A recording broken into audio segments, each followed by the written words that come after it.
저 5 개항 이후 경제적 변화 첫 번째 열강의 경제 침탈이 가속화되다 36차시 수업을 진행하겠습니다. 학습 목표는 열강의 이권 침탈과 일본의 금융지배 및 토지 수탈이 조선사회에 미친 영향을 파악할 수 있다입니다. 먼저 열강의 경제 침탈, 개항과 일본 상인의 무역, 청일본 상인의 상권 침탈, 열강의 이권 침탈, 일본의 금융지배와 토지 수탈에 대해서 학습하겠습니다. 교과서 136쪽의 개항 이후 경제적 변화를 보면 민족 자본으로 설립된 천일은행이 있죠. 대한천일은행. 이 민간 자본과 정부 자본이 이제 합자해가지고 만든 건데, 대한천일은행은 한성의 유력 상인 김두순, 김기영 등의 투자와 고종의 지원으로 설립됐다. 민간은행이에요. 대한천일은행 남대문 지점 사용. 광통관이라는 건물도 나오죠. 대한천일은행은 당시 전환국에서 발행한 백동화를 고르게 유통하고자 노력을 했다. 각 지방의 조세금을 예금으로 받아 상인과 기업에 빌려주었다. 그래서 우리 민족 조선인 자본으로 설립된 대한천일은행. 지금 이 대한천일은행이 바로 현재 옛날에는 그 IMF 외환위기 이전에는 조흥은행으로 불렸다가 지금 우리은행이 바로 이 대한천일은행의 그 후예라고 할 수 있겠죠. 우리은행. 민족 자본으로 설립된 대한천일은행의 모습입니다. 이 시기 정부와 상인들이 은행을 설립한 이유는 이렇죠. 상품 대금, 사업자금 등 융통 지원하고자 은행을 설립했다. 이 단원에서는 이제 조병갑의 형이에요. 그 탐관오리 조병갑, 동아농민운동. 조병식은 반공령을 시행했던 지방관이었어요. 김광재, 서상돈, 양기탁 국채보상운동을 했죠. 국채보상운동. 조청상민 수령무역장정, 조일통상장정, 화폐정리사업. 이것이 이제 핵심적인 내용이 되겠습니다.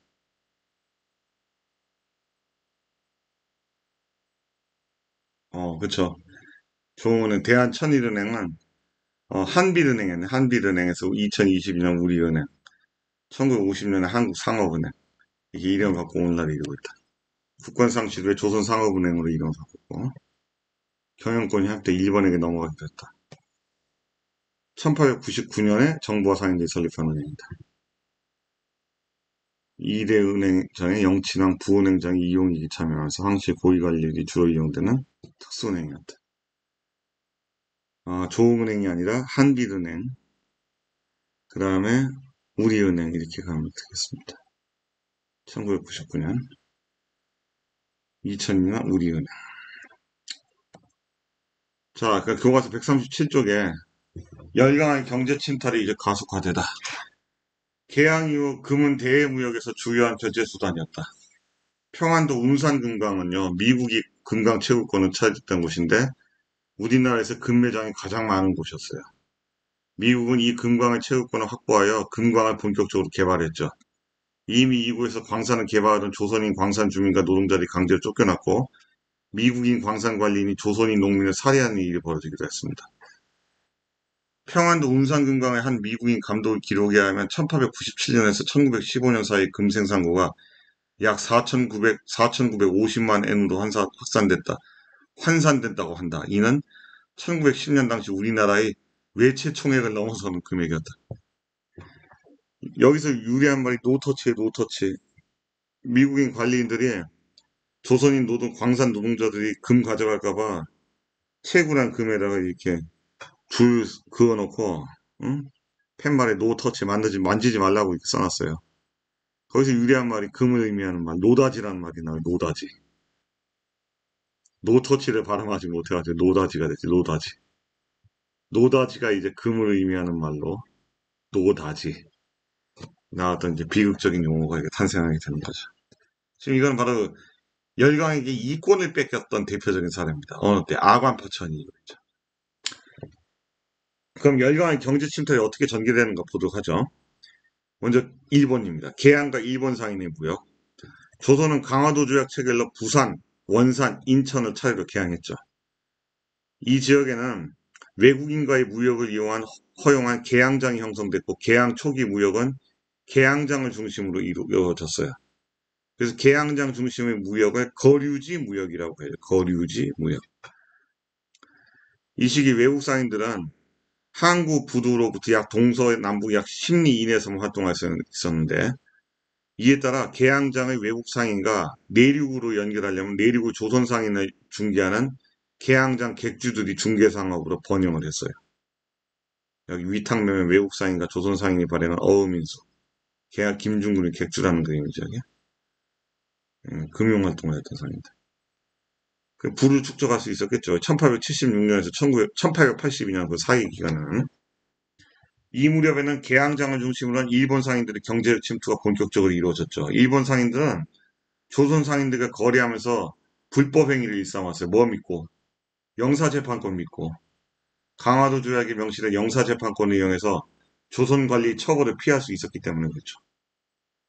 그런 중 조일소 조기부록이 체결되면서 일본 상인들은 일본 화폐를 개항장에서 사용하고 개항장 중심으로 무역 활동을 했고, 조일 무역 규칙으로 일본 상선은 선박의 크기에 따라 정해진 항세를 부과받았는데 일본 정부 소속의 선박은 항세를 면제받았다. 무항세.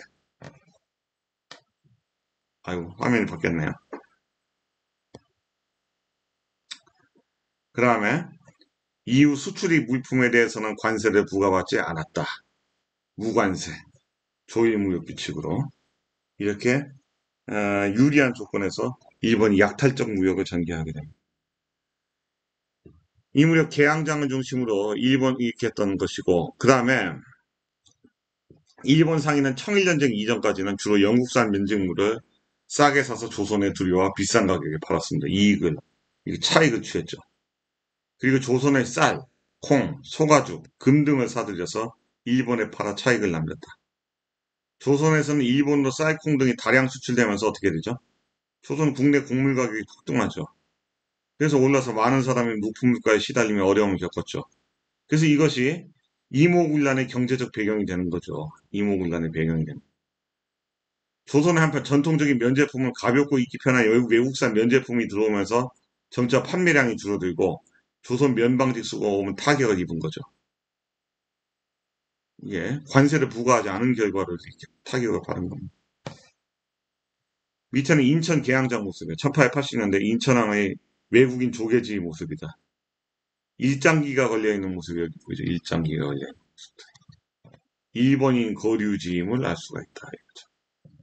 자, 여기 조선인들 한옥이 있고 외국상인들 거주하는 곳. 자, 그 다음 내용 정리 이렇게 보시면 되겠고요. 청 일본 상인의 상권 침탈. 교과서 이제 138쪽인데요.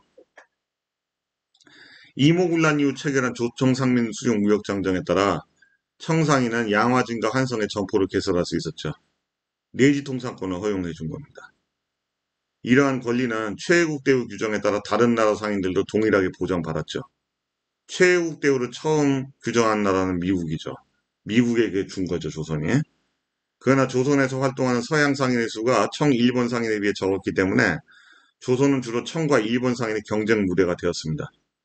청과 일본 상인들이 개항장을 벗어나 한성까지 진출하자 이렇게 내지 통상이 허용되자 중개무역으로 성장하는 객주 등이 타격을 입었죠. 자본을 동원할 힘이 부족해져 쇠퇴했고 한성의 시전 상인들도 상권을 위협받죠. 외국 상인들이 들어와서 점포 개설하니까요. 기존의 점포 상인들이 시전 상인들이 상권을 위협받은 거죠. 그래서 청과 일본 상인은 본국의 지원을 받으며 상권을 넓혀나갔다. 특히 청은 이모군란 이후 조선에 대한 내정 간섭, 즉 정치적 영향력 확대, 청 자본이 우세한 자금력 이런 거 바탕으로 조선 상권을 장악해 나갔죠. 그 결과 1890년대 초반에 조선이 청과 일본에서 수입한 총이 거의 비슷해졌습니다. 이것이 바로 청일전쟁의 경제적 배경이죠.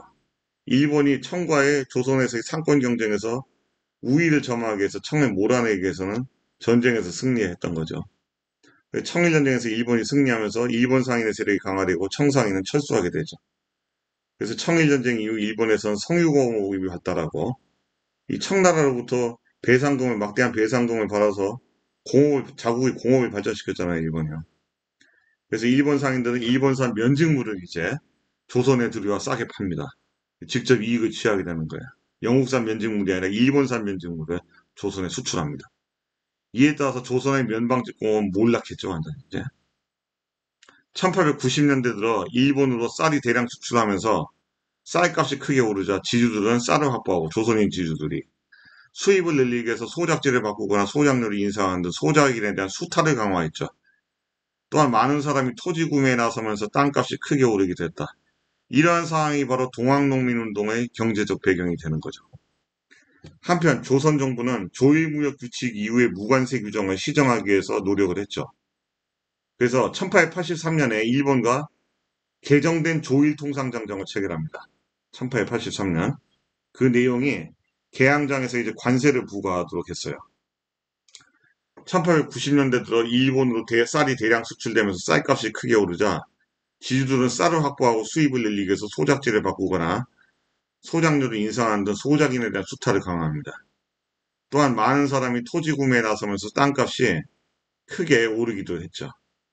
조선 정부는 조일무역 규칙 이후의 무관세 규정을 시정하기 위해 노력하면서 조일통상장정을 체결해서 개항장에서 관세 부과하고 중요한 게 곡물 수출이 금지 조항을 넣었어요. 바로 반공령의 근거를 마련했던 겁니다. 이 조약에는 2개월 전 통고라는 단서 조항이 있어서 반공령을 둘러싼 분쟁의 여지를 남겨두었고 결국 일본의 요구로 조일통상장정의 최애국 대우 규정도 포함시켰어요. 1개월 전에 알리지 않으면 무효라는 겁니다. 무효. 반공령이 무효라는 얘기예요. 개항 이후 일제히 경제 침탈에 와서 조선의 곡물이 일본을 빠져나가는 것을 막기 위해서 조선의 각 지방관들이 했던 행정명령이 반공령입니다. 이걸 무력화시켰어요. 조일통상장정에서 2개월 전 통고라는 단서가 말이죠. 한번 밑에 인천 계양 누리길을 가다 여러분들 읽어보시면 되겠습니다.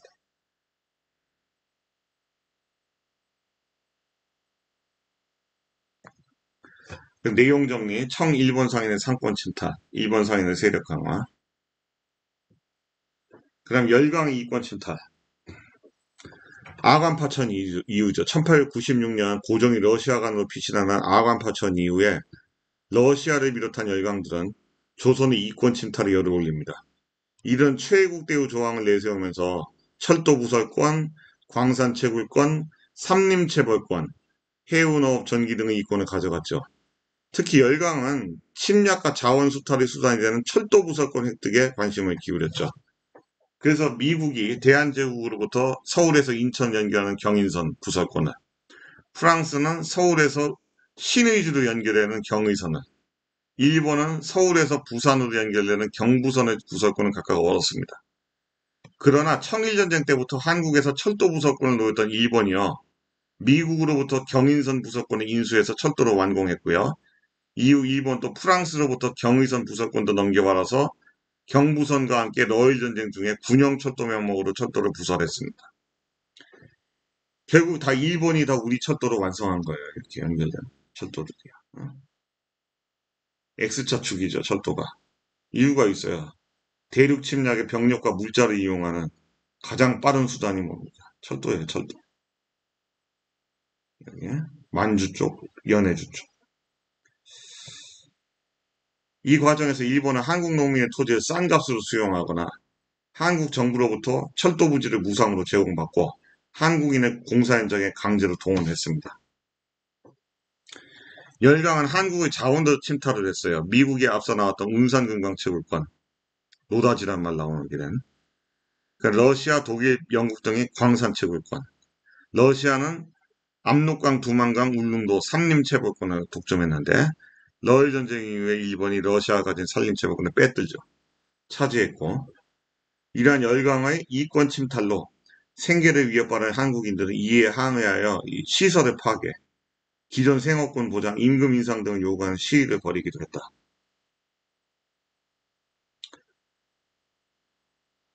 경인선 부설권은 일본인의 손으로 넘어갔는데 그 이유는 미국인 모스가 본국으로부터 자금 조달에 실패했기 때문입니다.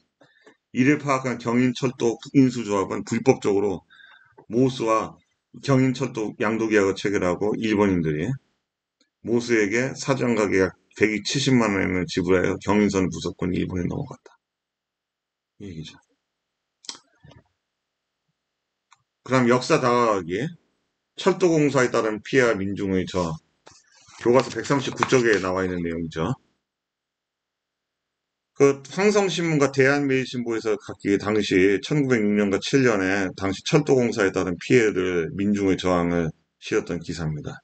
강제 노역시키고 있다. 품삯도 제대로 지급하지 않고 한국이 기차에 돌을 던지고 있다. 정거장을 불질렀다. 소각했다. 의병들이. 일본은 철도 부설공사에 필요한 면적의 수십 배에 달하는 토지를 약탈하고 한국인들을 강제로 동원하여 낮은 임금으로 처치했습니다. 또한 많은 한국인은 철도역 부지와 철로가 놓이는 지역의 집과 토지를 일본에 싼 값에 넘겨줘야 했죠. 이에 공사장 주변 주민과 일부 이병들이 기차에 돌을 던지거나 정거장을 습격하여 일본에 저항했던 거죠. 이 소극적 행동부터 정거장 습격까지 적극적 행동까지 다양한 형태로 분노를 표시한 거죠. 사진은 경원선 철도 부속공장에서 철도를 파괴한 혐의를 받는 의병들, 한국인을 처형하는 일본군의 모습을 보이죠. 철도는 교통의 편리성도 가져온 문명의 긍정성도 있지만, 긍정적인 면도 있지만, 이렇게 철도가 원래 어떤 목적, 제국주의 열강의 침략적인 목적을 이용해서 만들어진 거구나 하는 침략성을 가지고 있었다는 것도 여러분들 이해하시면 되겠습니다. 철도 양면, 두 얼굴이라 할 수 있죠. 그래서 이제 내용 정리는 열강의 이권 침탈 정리하실 수가 있고요. 교과서 140쪽에 열강의 경제 침략으로 인한 경제적 변화 보겠습니다.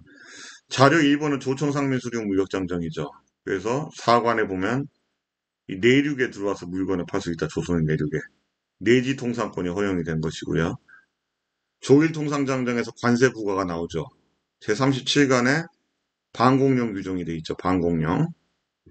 제42간에 최애국 대우 규정이 있어요. 이게 조일통상장정 내용입니다. 그래서 조선의 청일 양국에 대한 수입액 비율, 대일 수출입 상품의 품목별 비율 이게 나옵니다.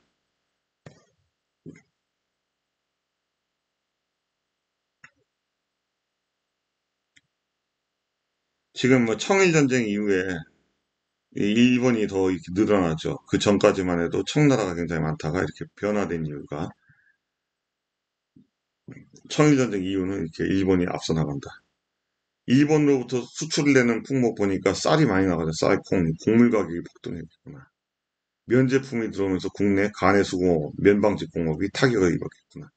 이런 걸 추론할 수 있죠. 그래서 1번 자료 1, 2에서 각각 규정하고 있는 내용을 써보자. 조청상민수령무역장정은 치해법권 인정, 허가시 개항장 활동 가능. 조일통상장정은 개항장 관세부가 쌀 수출 금지 시 2개월 전 통고 최애국 대우. 이 규정이 되어 있고요. 자료 3에서 청과 일본의 무역 비중이 변화하게 된 배경. 개항 직후 일본이 조선과의 무역에서 차지하는 비중이 컸으나 1882년 조청상민 수경무역장정 체결 이후에 청의 무역 비중이 차츰 높아졌다. 이후 1894년 청일전쟁에서 일본이 승리하면서 일본의 무역 비중이 높아졌다. 이렇게 정리하면 되겠죠. 자료 1번부터 4를 바탕으로 해서 당시 열강의 경제 침탈이 국내 경제에 미친 영향을 말풍선에 채워보자. 곡물 가격 올랐죠. 일본으로 곡물이 다량 수출되면서 국내 곡물 가격이 올라 사람들이 높은 물가로 어려움을 겪었다. 토지 가격 올랐죠. 쌀값이 대거 오르면서 지주들이 쌀을 확보하고 수입을 늘리기 위해서 토지 구매에 나서면서 국내 땅값이 올랐다. 전통 면제품 공업 몰락했죠. 외국산 면제품이 들어오고 일반산 면제품이 싼 가격에 유입되면서 조선의 전통적인 면직물 공업이 몰락해 갔다. 국내 상인 몰락했죠. 쇠퇴했죠. 청과 일본 상인이 내륙 시장까지 진출하자 중개무역으로 성장하던 직주 등이 쇠퇴하고 서울의 시전 상인들까지 상권의 위협을 받았다. 이렇게 뭐 정리할 수가 있겠죠. 네 가지로. 곡물 가격, 토지 가격 오르고 전통 면제품 공업과 국내 상인 망하고. 그 다음 이제 교과서 141쪽입니다. 일본의 금융 지배와 토지 수탈 내용입니다. 중요한 부분이 되겠어요. 1905년에 을사늑약을 전후해서 일본은 한국을 경제적으로 지배하기 위해서 금융과 재정을 장악했습니다. 제1차 한일협약에 따라 왔던 재정고문 메가타가 전환국을 먼저 폐쇄했어요. 전환국. 백동화를 발행하던 이 전환국을 폐쇄하고 백동화를 없애고 바로 밑에 나온 일본 제1은행에서 발행한 일본 화폐를 사용하도록 바꾼 조치가 바로 1905년에 화폐정리 사업입니다. 백동화를 정리해버리고 일본 제1은행권을 사용하겠다. 대한제국 돈을 없애고 일본 돈을 바꿔 사용하라. 이 조치죠. 그래서 백동화와 그 상평통, 엽전 등을 일본 제1은행에서 발행하는 이 새 화폐, 일본 제1은행권, 일본 제1은행 총재 얼굴 나와 있고요. 이런 화폐로 바꾸는 조치가 화폐정리 사업이었어요. 이 과정에서 일본 제1은행의 조선 지점이 사실상 한국의 중앙은행이 되었고 백동화의 가치가 2분의 1 이하로 평가절하되거나 교환이 거부되기도 했습니다. 화폐 정리 사업의 결과 한국 상인들이 큰 타격을 입었죠. 또한 대한제국 화폐 정리 사업에 필요한 자금을 일본 차관으로 조달해 거액의 국채를 떠안게 되면서 바로 국채보상운동의 배경이 되고 말았죠. 관련된 내용이 밑에 화폐 정리 사업은 어떻게 이루어졌을까 역사 다하기 내용입니다. 1905년 6월에 구 백동화 교환에 관한 건을 이미 메가타가 정리를 했던 거죠. 그리고 1909년에 구 백동화를 아예 사용하지 못하도록 고시를 내립니다. 해설해 봅시다. 일본은 백동화를 갑종, 을종, 병종으로 나눕니다. 세 종류로. 백동화를 감정하는 사람을 두어 형체와 모양이 양호한 갑종 백동화를 당시 시세인 일본 제1은행권과 동일하게 이전 오픈으로 평가해서 바꿔주고 이보다 질이 떨어지는 을종 백동화는 일전으로 매수. 그러니까 일본 제1은행권인 엔화의 절반 가치로 바꿔주고 질이 더 나쁜 병종 백동화는 아예 교환을 거부합니다. 일본 제1은행권은 바꿔주지 않아요. 그러니까 병종 백동화가 가장 많이 유통되고 있을 거예요, 당시에. 그래서 이걸 가지고 있는 조선의 상인과 은행들은 망하게 있었죠. 하루아침에 막 돈을 안 바꿔준다는 거야. 화폐로서의 가치를 상실했으니까 이게 쓰레기가 된 거 아닙니까? 휴지 조각이 된 거예요. 휴지 조각도 아니라 금속 덩어리가 돼버렸네. 어? 비트코인 가격 폭락하듯이 말이죠. 어? 돈이 날아가 버렸다. 재산이 날아갔다 이거죠. 병종 백동화를 많이 갖고 있던 사람들이 재산 피해를 입은 거죠. 일본 상인들은 이 화폐 정리 사업에 대한 정보를 미리 얻고 조선 상인과 거래하면서 대금을 병종 백동화로 지불하는 이런 더러운 짓을 했어요. 조선 상인들은 물건을 일본 상인들에게 건네고 대금은 병종 백동화를 바라는데 화폐 정리 사업에서 돈 바꾸려고 하니까 병종 백동화를 교환 안 해주는 거야. 그 병종 백동화 가지고 있는 한국 상인들만 몰락한 거지. 일본인들 이익을 챙기고. 이후 1909년에 탁지구 대신 명의로 구 백동화 무효에 관한 고시를 발표하여 백동화 사용이 아예 금지됐다.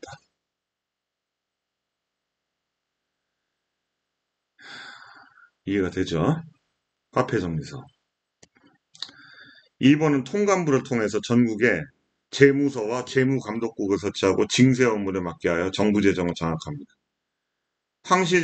대한제국 황실재정의 주된 수입원이었던 역에 딸린 토지 소장료와 홍삼 전매 수입도 국유화하여 대한제국 정부 재정으로 통합을 했어. 이건 다시 말하면 고종이 비자금을 만들어서 일제 저항하지 못하도록 막아버린 거예요.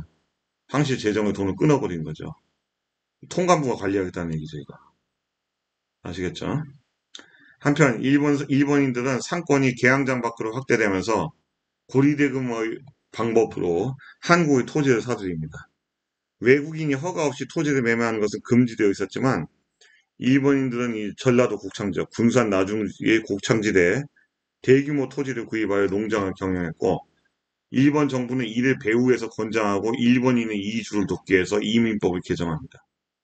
그래서 러일 전쟁 이후에는 철도 부지와 군용지를 확보한다는 명분으로 대규모 토지를 또 뺏었고 1908년에 동양척식 주식회사라는 것을 만들어요. 이거 이제 다음 단원 제3단원에 1910년대 일제히 토지조사 사업으로 일본이 토지를 뺏어서 동양척식 주식회사에게 넘기거든요. 이 동양척식 주식회사는 바로 국유화한 대한제국 황실 소유의 토지를 일본인들에게 싼 값에 판매해서 일본인들이 한국 땅으로 대거 넘어올 수 있도록 이주를 장려했던 회사가 동양척식 주식회사예요. 아주 나쁜 회사죠. 여기 이미 1908년에 만들어졌구나 하는 걸 아시면 되겠습니다.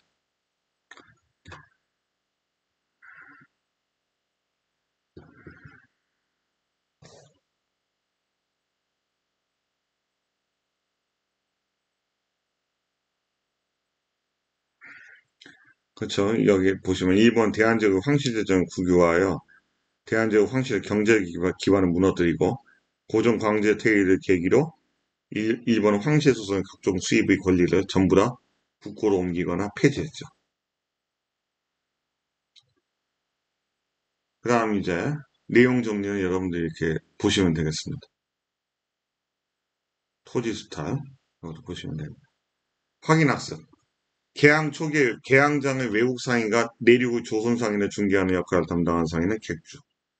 이모군란 이후 체결한 조청상민 수중 무역장정. 다음 내용을 읽고 맞으면 O, 틀리면 X. 청일전쟁 때부터 한국에서 철도 부서권을 놓았던 일본은 미국으로부터 경부선이 아니죠. 경인선 부서권, 서울에서 인천. 그래서 틀렸고요. 재정공을 메가타는 화폐정리서 맞죠. O가 됩니다. 열강의 학습지 53, 54차시입니다. 열강의 경제 침탈이 가속화되다 이전차시 진단평가 1번. 누굽니까? 안용복이 되겠고요. 2번은. 2번은 간도협약이죠. 그럼 개념 정리 1번은 개항장이죠. 개항장 중심 무역. 이거를 다른 말로 거류지 중심 무역이라고도 해요. 개항장 내 거류지를 중심으로 한 무역이다. 이모군란 이후에 조청상민 수륙 무역 작전을 체결했죠.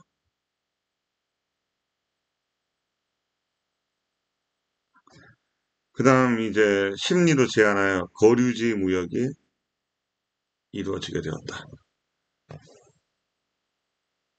그 다음에 열강 이권 침탈 철도 부설권이 되겠네요. 3번은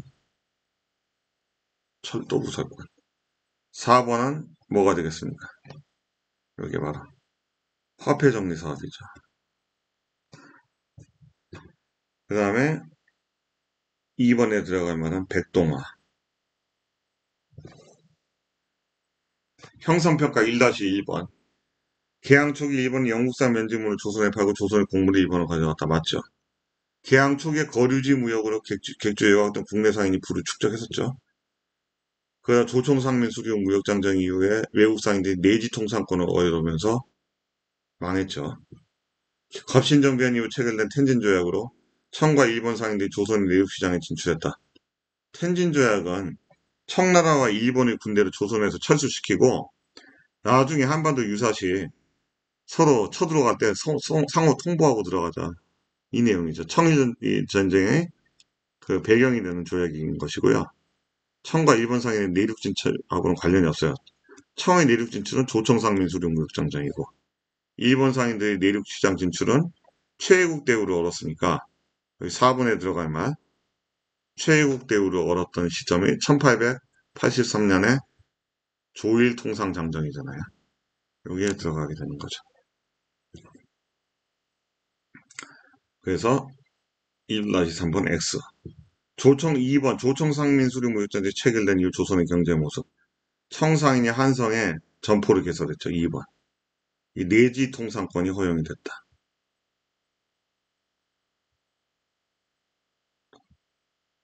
이걸 최애국 대우를 이용해서 다른 나라들도 내지 통상권을 얻게 됐다. 2번 상권 독점은 청일전쟁 이후고요. 청으로부터 수입이 일본으로부터 많아졌다. 아니죠. 개항장 중심으로 한 거류지 무역은 이 조청상민 수령 무역장전 체결 이전이죠.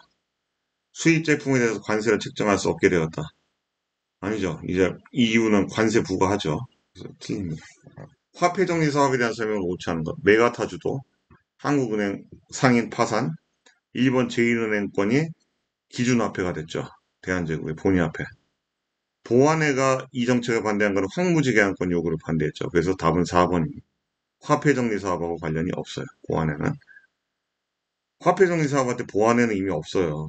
해산됐습니다. 일본이 한국을 경제적으로 지배하기 위해서 실시했다. 맞죠? 다음 시간에는 이제 두 번째 상공업 진흥과 경제적 구국운동에 힘쓰다에 대해서 살펴보도록 하겠습니다. 수고하셨습니다.